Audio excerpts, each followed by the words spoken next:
What was the Prophet ﷺ's mother's name? Mm. What happened? What was the Prophet ﷺ's nurse's name? Okay, excellent. He said Halima, right? Yeah. No, Halima Sa'adiyah. Okay. What was the Prophet ﷺ's grandfather's name? Oh, excellent. The Prophet ﷺ's uncle's name? Oh, excellent job. What happened when the Prophet ﷺ was 0 years old? His father Abdullah died. Okay. What happened when the Prophet ﷺ was 2 years old? His heart was taken. Oh, excellent. And washed and cleaned. What happened when the Prophet ﷺ was 6 years old? His mother died. Excellent job. What happened when the Prophet ﷺ was 8 years old? The grandfather died. Excellent. What happened when the Prophet ﷺ was 12 years old? Did he go on a journey? Man, killing it. Excellent job. Business trip to Syria. What was the name of the monk? This is kind of a hard question, but we did it. Name of the monk? Bahira. Bahira. What was the name of the place the mother passed away? It was between Yeah, something. it was between Makkah and Medina. The place was called Abwa. But it's okay. Those, at least you got the majority of it. That's not bad. But today we're doing a new subject. Bismillah ar-Rahman ar-Rahim. That's good. That's what we did last week. Muhammad Barak. That was a good review. Yeah. And it means he was paying attention. Today we're going to continue our lesson in fiqh. Fiqh being, you know what fiqh is, Mateen? Fiqh? Rules and regulations. Fiqh? What is seerah? Mateen? Life of the Prophet ﷺ. Rules and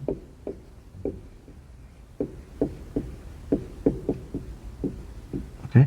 This is the subject we're studying. It's called fiqh, rules and regulations. So already in fiqh we have already been over one. The first thing we did was wudu, right? Right? Number 2 we went over ghusl, right? Yes, no, maybe so? Yeah. Yep. Number 3 we already went over tayammum, right? Number 4 we already went over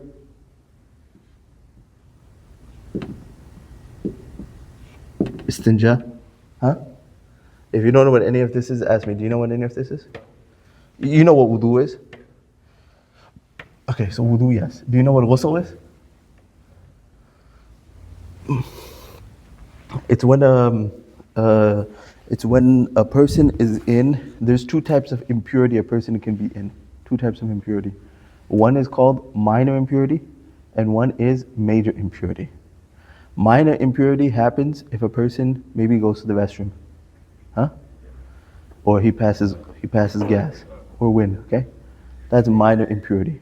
So when a person breaks minor impurity, then he has to make wudu. Okay. When a person is in major impurity, then they have to make ghusl, a shower. That's the difference between wudu and a shower. You have a question? No. Okay. When a person's in major impurity, do you know what it means, major impurity? Major impurity could be if a person has ejaculation, then he has to make ghusl. Okay? Okay, that's number 2. So minor impurity, wudu. Number 3, major impurity, or number 2, major impurity, ghusl. Number 3, tayammum. Tayammum means if a person does not have access to water, then he uses dirt, because he has no water. So the way he does that is called tayammum. We did this in lesson 3 or something. You can look at the videos. And number 4, istinja. And in istinja we also talked about najasat. Najasat, the types of impurity. Some impurities you can see. Huh? Some impurities you can see. Some impurities you cannot see. Some impurities are major, and some impurities are minor. So for example, major impurity is like wine. Wine is wine or blood. Huh? You get a lot of blood, that's a major impurity. Minor impurity is let's say chicken poop. That's minor impurity. Okay? Or like bird poop or whatnot, minor impurity. Impurity you can see, for example, again, blood. Impurity you cannot see. For example, the person needs wudu. You cannot see that the guy needs wudu. Impurity you can see and not see. Okay? And istinja was how you relieve yourself in the bathroom. Istinja is how you relieve yourself in the bathroom. Huh? This is, I think we already went over all of this. Then we went over, after all of this, istinja, wudu, ghusl, tayammum. Number 5, we had started salah. Because after you have all your impurity, then you have all of this impurity for what? Salah, right? The things you can do with wudu and the things you can't do with wudu. And number 1 is salah. And in the salah, we had already been over times. Huh? Right? We went over the sun times. We did this. We went over the times. We went over, well, I'll call it rakats. How many? Okay, right? Time, rakats, whatnot. Okay. And we went over types. Huh? Farad, sunnah, nafil, etc. Witr, wajib, etc. Okay. Okay.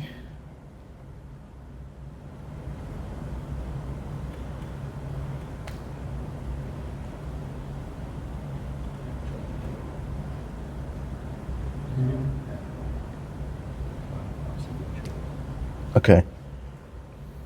So now we are going to go over some conditions. Huh? Conditions for salah. Some conditions. You need these conditions in order for your salah to be fulfilled. Okay. The first conditions, now you have conditions which are of 2 types.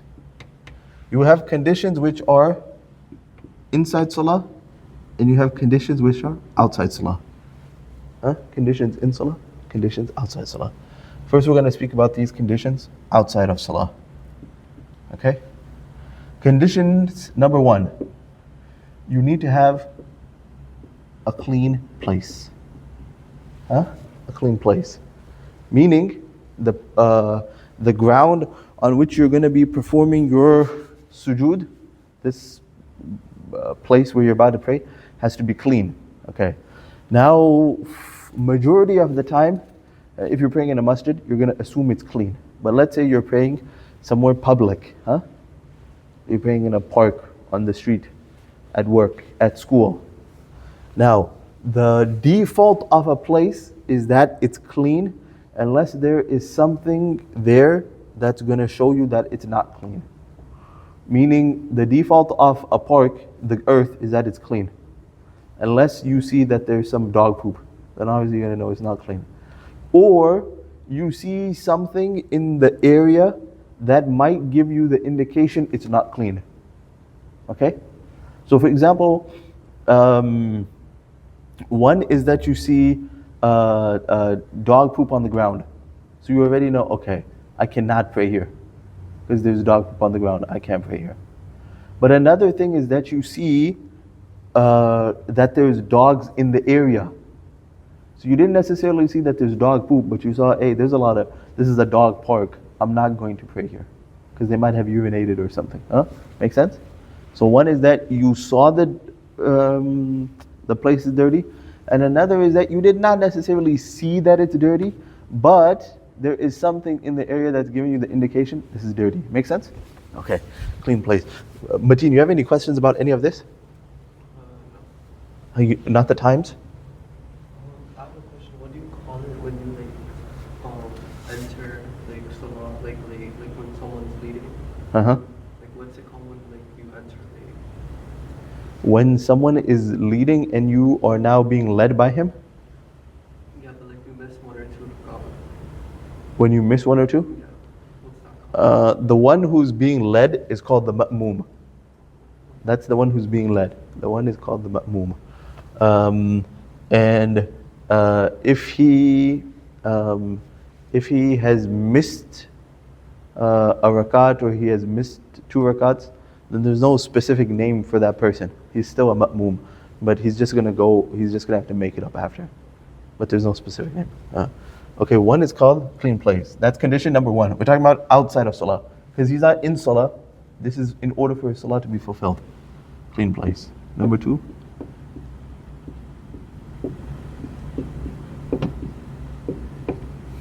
His clothes have to be clean. His clothes have to be clean.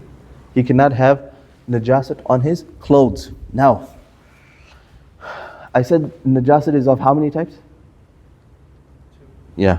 One of them was major and one of them was minor, right? So for example, blood is a major impurity and the chicken poop is minor, right? Okay. So now, based on what type of impurity it is, the amount that's on his clothes varies, which will make his prayer either valid or invalid. So for example, a person who has major impurity, and the major impurity is more than the size of a quarter, and it's on his clothes, his salah does not count. So a pimple burst, and from the pimple he noticed some blood came. Now he did not notice it until after he had prayed. Now depending on how much blood there is will vary if his salah is valid or not. This is what type of impurity? Major. Major.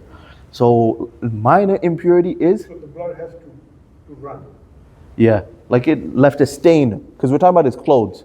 We're not talking about wudu now, we're talking about clothes. So on his shirt, the amount of blood on his shirt had to be more than a quarter. More than a quarter. Then his salah does not count. Okay, let's say it's minor impurity. Minor impurity, it has to be less than 1/4 of the limb. 1/4 of the space on his clothes of that limb. So for example, let's say it's on his sleeve. He has minor impurity. He's allowed 1/4 of the space of his sleeve. So like this much. Something like that. Or let's say it's on his foot or something. Then 1/4 of his foot. If it's covered in minor impurity, his salah is still valid. That's the difference between minor and major. Okay.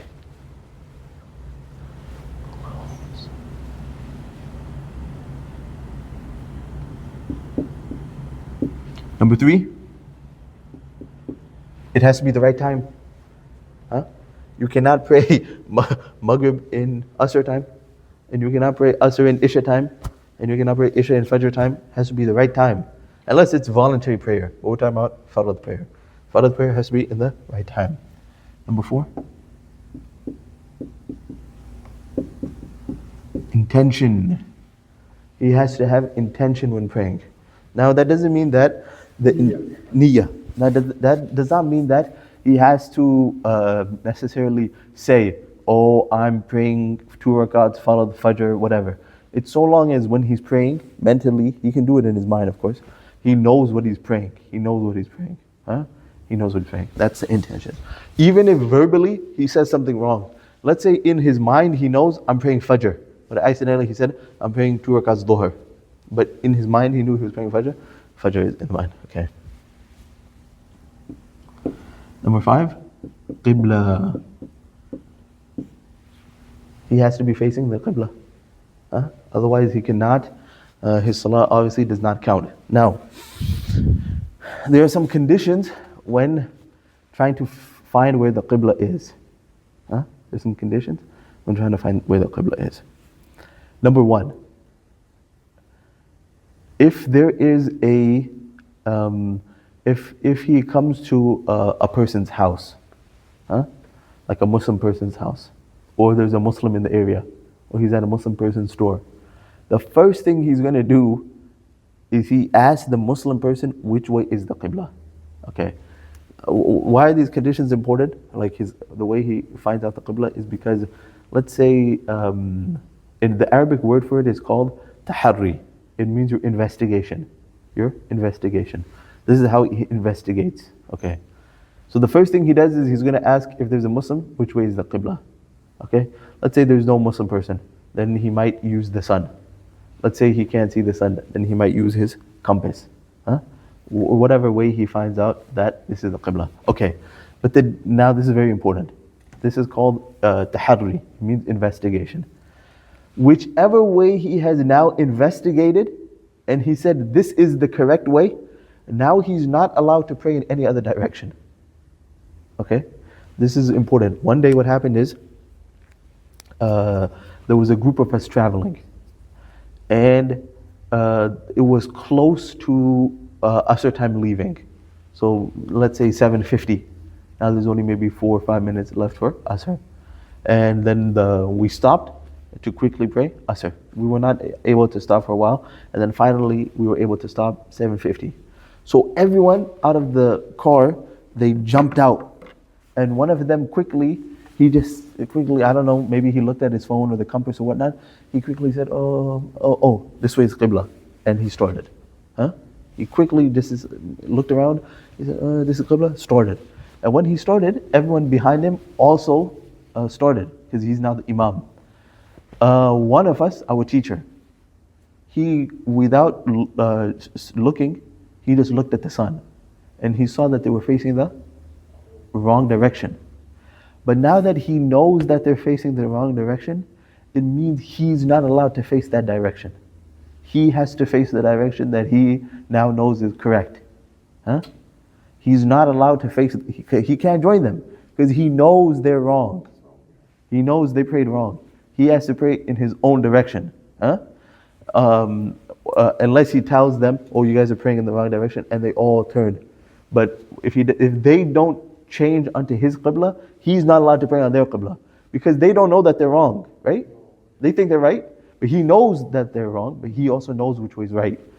However, if a person does his proper investigation, he does his proper taharri, proper investigation, and he finished his salah, and then afterwards someone came and told him, oh, your salah was in the wrong direction, and the time had already passed, because now it's past Asr time. He doesn't have to repray that.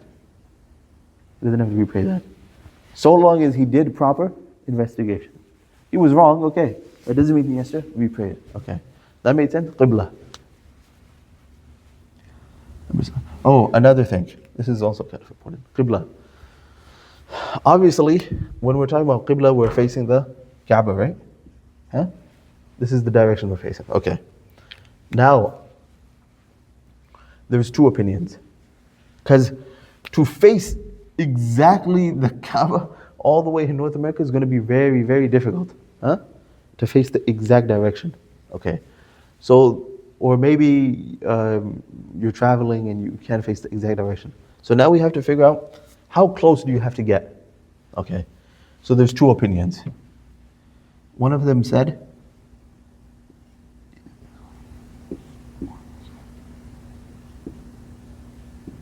you can be 45 degrees off, left or right, either 45 degrees off. Another one said, you can be 26 degrees off, either left or right. Make sense? So you can be these two amounts of degrees off, and your salah is still valid. Those two amounts off. 45 is a lot. Yeah, on one side. This is the more lenient opinion, and that's the stricter opinion. 26 on one side, 45 on one side. They had different calculations how they calculated it. Those are the two. Okay.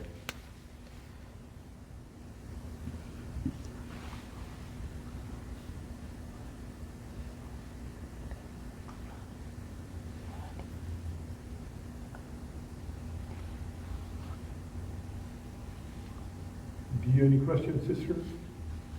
Yes. How do you pray when you're traveling? So, like when you're on the airplane, you're sitting a certain way. So, where's the are you supposed to turn a certain way? Okay.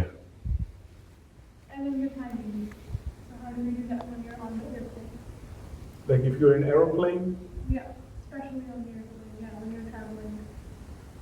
How do you know which time to pray and where the direction is? You can walk in there, you can't really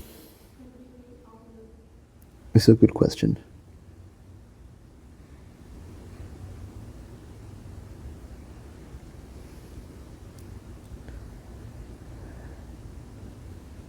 I guess same is valid for even train travel, if you're traveling in a train.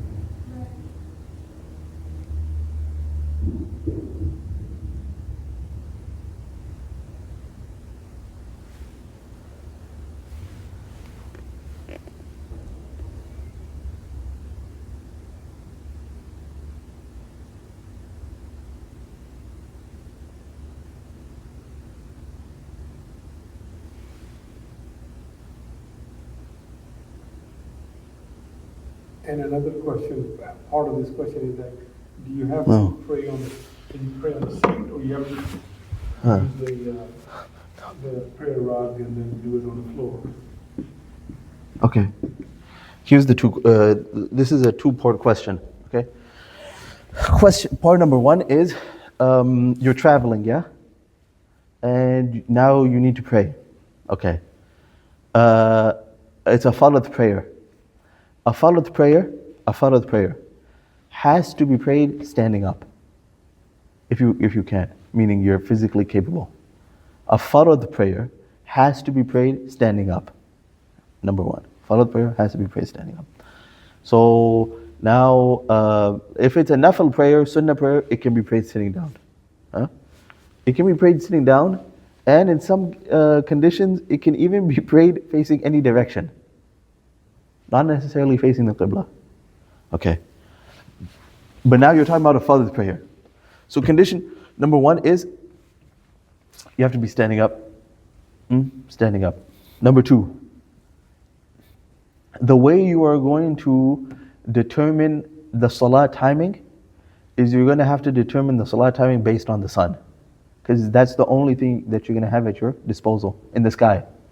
In the sky, the only thing that's going to be, you're going to be able to tell that the salah time has come in or exited is the sun. Okay. So you're going to have to know, you're going to have to base everything off the sun. Asr time, Dhuhr time, Fajr time, Isha time, everything off the sun. So we had gone over the timings of salah based on the sun already, but that's how you're going to tell it. And number three is, the best way you're going to be able to travel on a plane is, let's say you are noticing that the sun is setting. So now you know that you have to pray Asr. So you get up, hopefully you already have wudu, if not then you're going to have to make wudu. And then where the air hostess stands, you can ask the air hostess and they will let you pray. Unless there's turbulence or there's the seatbelt sign is on, but usually if it's a longer type of flight and where the air hostess stands at the back and they have the drinks, usually they will let you pray in that little small area. So then you'll have to pray over there. On a train it's much easier, because on a train you're allowed to move freely. So, and on a train you can easily tell based on the sun. So on a train it's much easier. On a plane you have to ask the air hostess if you can pray in the back, but you do have to pray standing up, and you're going to base the times on the sun. Does that make sense? Sister? So did you need to go, should we go over the times based on the sun again, or? Huh? Okay. The times based on the sun. Okay. Oh, by the way, the last condition for the salah, conditions outside of salah was clean body. And that's obvious. Clean place, clean clothes, clean body. Huh? Okay. Outside, the timings for salah by the sun when you're traveling. Okay. Number one, you have Fajr, right? You have Fajr. Fajr starts at what we call dawn. Dawn, or in Arabic it's called Subh. Dawn or Subh. Okay. Should I erase all of this? Yeah, it's been recorded.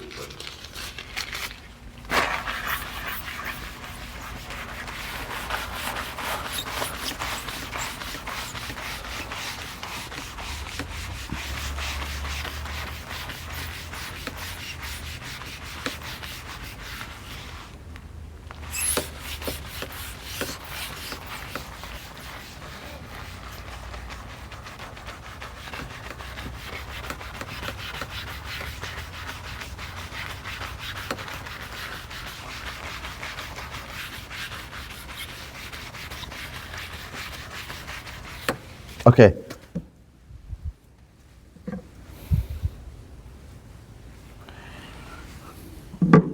Fajr is number one. So Fajr time, every time is going to have an end time, a beginning time and an end time. Huh? Beginning Salah time, end time. So beginning is we're looking at dawn, or what did I say it's called? Subh. Subh. Subh. Dawn, okay. This is the horizon. Mateen, you know what the horizon is? What's the horizon? Like the sun, like how Okay. What side does the sun rise?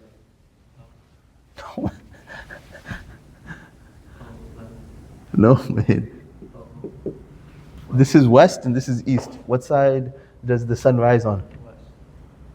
No, man. The sun rises on the east, man. So the sun is going to be over here.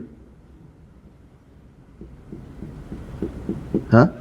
Because the earth is round, yeah? Earth is round. So the sun is coming up the bottom. This is the eastern horizon. Meaning you're looking east. Well, that's west. You're looking east, huh? You're looking east. So where you're looking, that's the horizon. Okay. So now the sun is coming up from the bottom, yeah? Around. The sun is coming around, huh? So the sun is over here. Huh? Sun is over there. Okay. So it has not, this is where the horizon is. It's still underneath the horizon, correct? It's underneath the horizon. But the sun is a big ball of light. So even though it has not come into the horizon, light is going to be coming from the sun at this spot. You're going to get two lights. Okay. You're going to get two lights. Light number one is you are going to get a vertical light.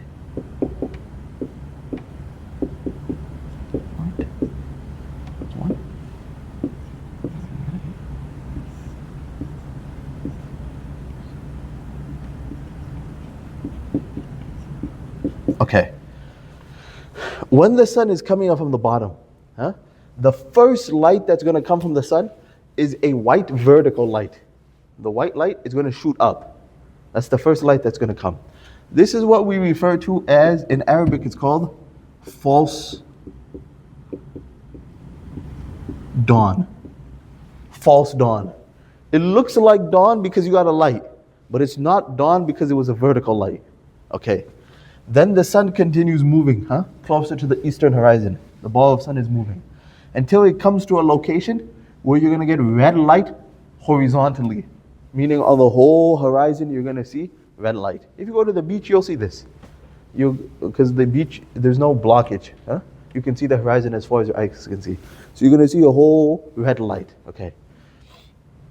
When this red light hits, that's when Fajr begins. That's when Fajr begins. Huh? Fajr begins. What else happens at dawn? What else happens when Fajr begins? Dawn marks two things, very important. One of them is Fajr. What's the other?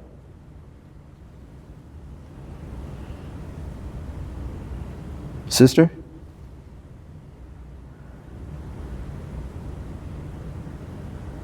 Any guesses? You can take a guess. You know it. When I say the answer, everyone's going to know it. You're going to say, oh yeah, that's obvious. Dawn. You have dawn. Fajr begins and my fast begins. What time do you start fasting? It's At dawn. the sun rises. Before the sun rises. You start fasting before the sun rises. So this time is very important, but in Ramadan only because people know it. So Fajr starts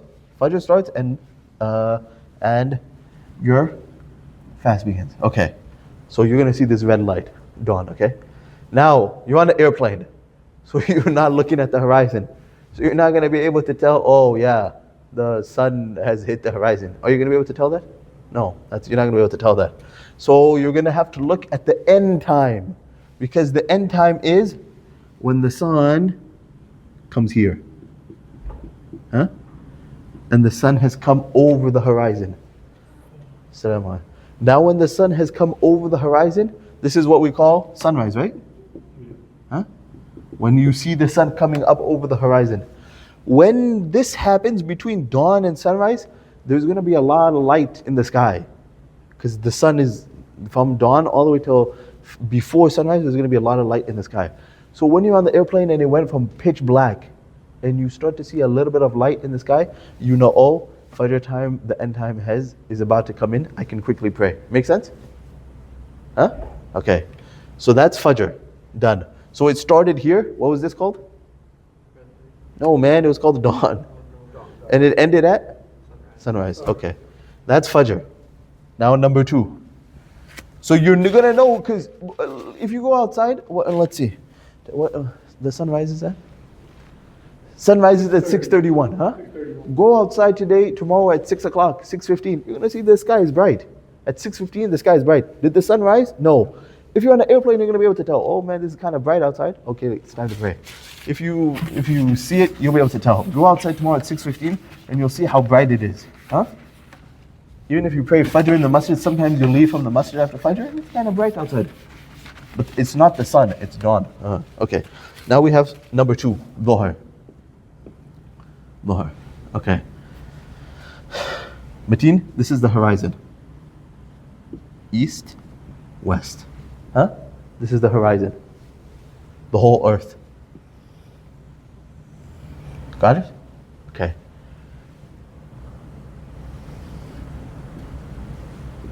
North, south. Okay. The sun rose here, correct? On the horizon. And the sun is going, da da da da da, sun is going, da da da da, sun is going, da da da da, until the sun gets here. When the sun gets here, it's in the direct middle. The direct middle of the horizon. Huh? Direct middle. So this is 90 degrees. This is also 90 degrees. Huh? It's in the direct middle. This is what we call in English. What do we call it in English? The zenith. Zenith. That's what it's called in English. And in Arabic it's called Zawal. Zawal. In English, the zenith of the sun. And in English it's called Zawal. Zenith and Zawal. This is when the sun is directly in the middle. When the sun is directly in the middle, it is haram to pray. Okay? When the sun is directly in the middle, it is haram to pray. Also, this is true. Also, just for your own.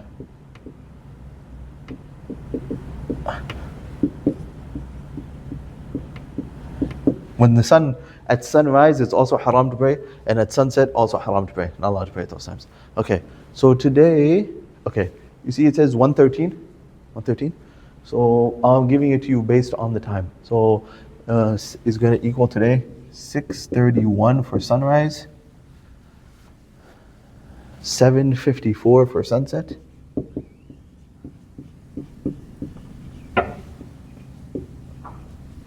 And what is that? Zawal is going to be 1:13 p.m. Huh? It equals haram to pray at these 3 times. What is Zawal? When the sun's in the middle. Directly in the middle. Okay, so now you have to wait a few minutes for the sun to pass. Maybe 10 minutes or so, 5 minutes or so. Once the sun has passed, so you're going to take this time, which is going to be 1:13, add maybe 10 or so minutes till you get 1:23. Huh?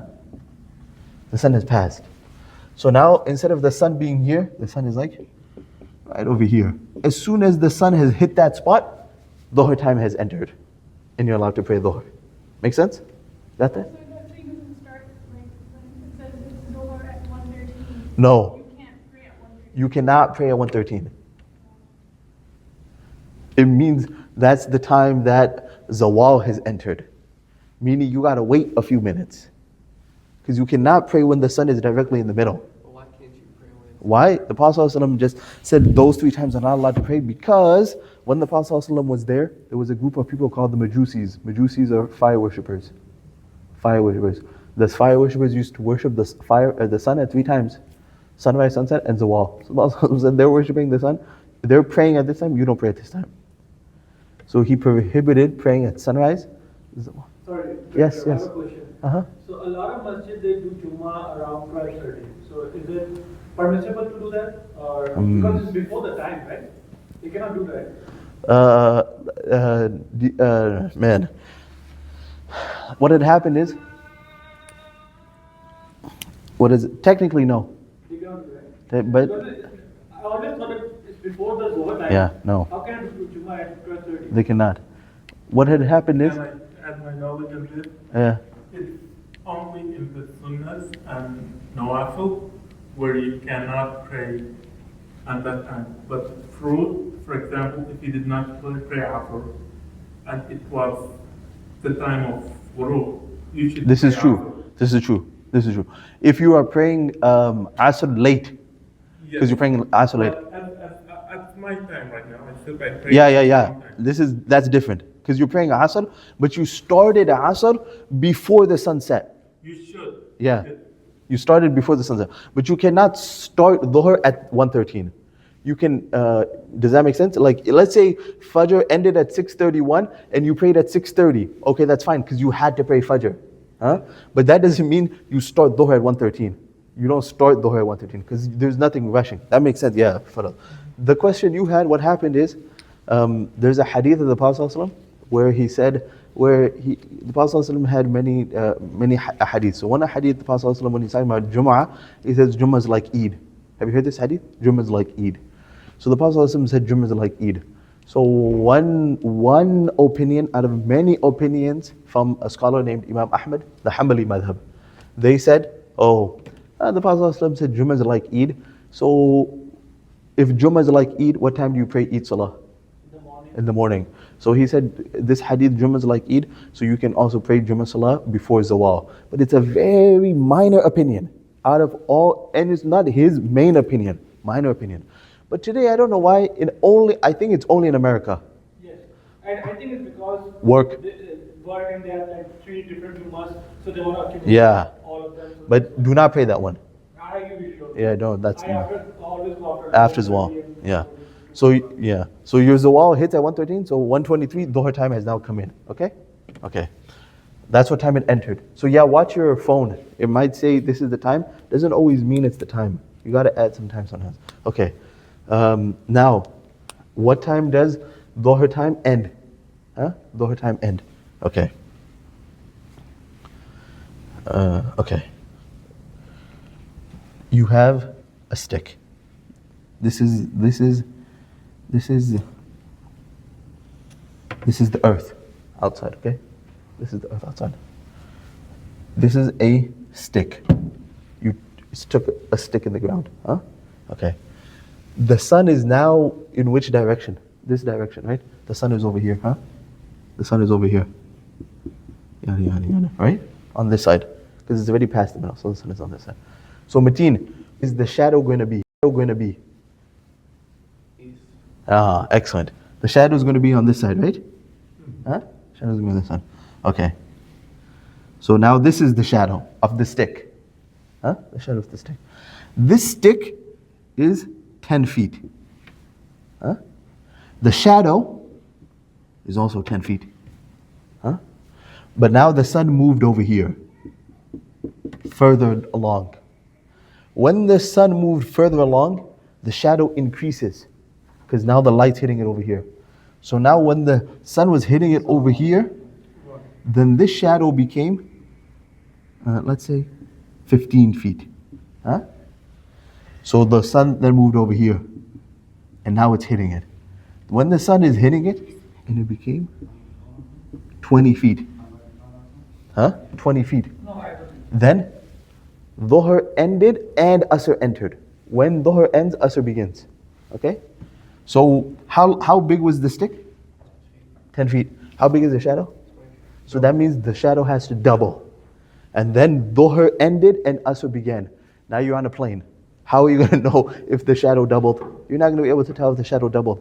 But you are going to be able to see that in the sky, the sun looks like it's about to set. Because Asr time is very, Asr and, you're looking at Dhuhr time. You're going to be able to tell that Dhuhr is ending and Asr is beginning, because the sun is getting closer to the western horizon. Huh? The sun is over here. That's when it's going to double. When the sun gets over here, it's also going to change in color. If you look at the sun in the middle of the sky, it's a bright yellow. And when it hits over here, it's almost red. So you're going to be able to tell that the sun has changed in color. When you see that the sun has changed in color, this is what's happening. The shadows have hit. When the shadows have hit, Asr, Dhuhr time is ended and Asr has began. So you can pray Dhuhr and you wait a few minutes and you pray Asr. You got it? Okay. Then that's when it ended. You can give it on. Can you pause it? Yeah, inshallah. Next week, inshallah.